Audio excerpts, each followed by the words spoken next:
So we want to talk about the magnetic force. So let's go back first of all and think about the electric force. Remember, if we had an electric field and we had a charged particle here, that charged particle would experience an electric force.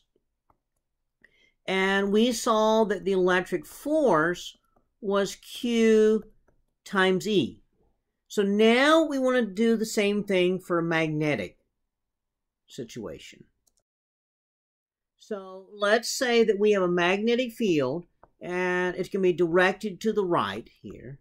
So we get a magnetic field. In the last lecture we said we used the letter B for magnetic field. And we have a charged particle here. Now, first thing we notice is if the charged particle is not moving, there's no force on it. So that means that the magnetic force relates in some fashion to the velocity. Now the other thing we notice is that if the object moves this way, there's no force. If it moves this way, there's no force. If it moves that way, there's a force, okay? And if it moves this way, there's a force.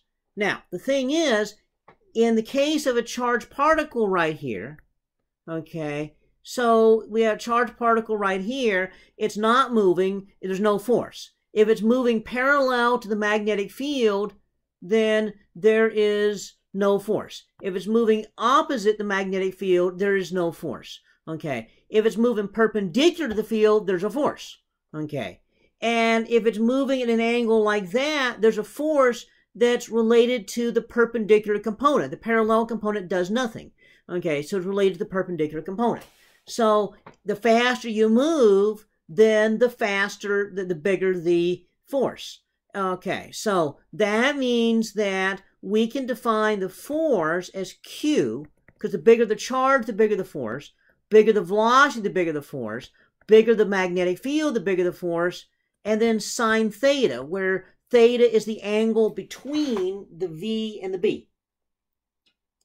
Well, here's the other interesting thing. If it's moving upwards, then the magnetic field turns out to be making a force that's out of the board. If it is moving downwards, the magnetic field makes a force that's into the board. Okay. Now remember, from is that if you got a force this way, okay, or a force that way, if the force is into the board or into the page, I keep saying board because I'm used to doing this in the classroom. So X is going away from you, and that dot is coming towards you. So that's going away from you, and this is towards you. Okay. So away would be like into the computer screen, and then the dot would be out of the computer screen. The way I was taught this when I was a student was a professor said, imagine the force is like an arrow. So there's the arrowhead at one end, and you got tail feathers at the other end. And so if it's going away from you, you see the tail feathers, okay? And if it's heading towards you, you see the arrowhead point coming at you. All right, so that's how I remembered it. And that actually worked well for me. So, but the force is going to be QVB sine theta. Well, notice that force is perpendicular to both V and B. And you think about this and said, now wait a minute, we've seen something like this before in Physics 1. If we had two vectors, vector A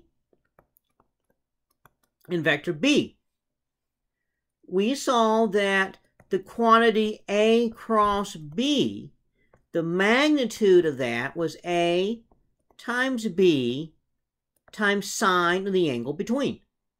The direction was given by the right-hand rule. So A cross B would be out of the screen. B cross A is into the screen. Okay, remember, from Physics 1, right-hand rule. Okay. We can therefore extrapolate that to this situation for this semester, we got B, we got velocity like that, and so that means that we can say the magnetic force is going to be equal to Q, because it only works on a charged particle, Q V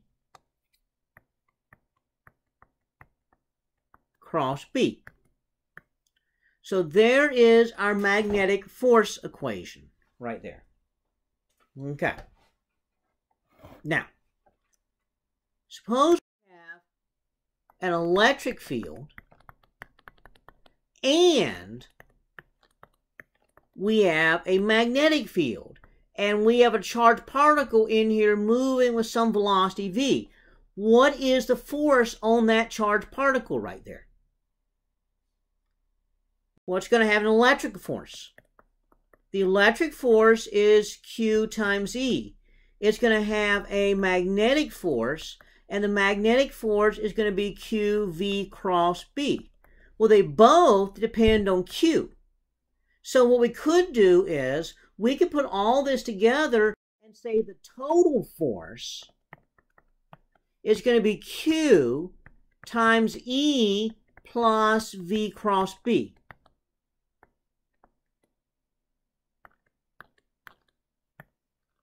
So that is the total force. This is actually called the Lorentz equation. And this is sometimes called the Lorentz force, which is the total electromagnetic force acting on a charged particle. If it's not moving, the Lorentz force, Q times E plus V cross B, if it's not moving, then the V is 0 and it just becomes F equals QE. Okay. If the electric field is 0, then it's just the magnetic force.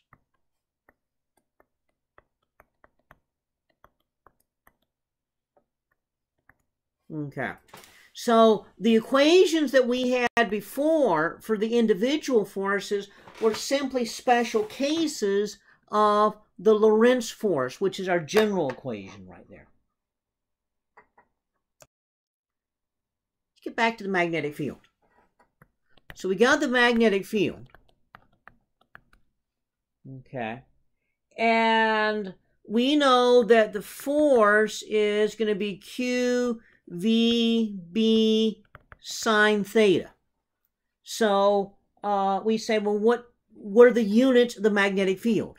Well, B is going to be F over QV sine theta. Okay, so what is that? Well, we look at that and we say, well, what is this? Well, the unit for magnetic field is a Tesla. Okay, so a Tesla is going to be a Newton divided by, so remember the B is going to be equal to F over QV sine theta. That has no unit, so this would be Newton divided by Coulomb meter per second. Well, a Coulomb per second is an amp, so this is a Newton per amp meter. Okay, that's how it's normally written in most books, is a Tesla is a Newton per amp meter. Okay, and so that's a way of looking at it. Okay, but we know that another way of looking at this is we can extend this and say, well, a Newton is a kilogram meter per second squared divided by a Coulomb meter per second. So that cancels one of those, that cancels that. So a Tesla is also a kilogram per Coulomb second. All right. So once again, units are a confusing mess in Physics 2. But now we have a definition of a Tesla. Now, let me point out that a Tesla is a huge magnetic field. So a Tesla is ginormous magnetic field. You almost never run into a Tesla magnet. I mean, if you can think of, in your experience, a super strong magnet, that was probably like 1/100th of a Tesla would be the strongest magnet you've probably ever personally run into.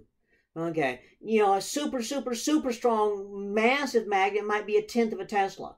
Some superconducting magnets get up to a few Tesla.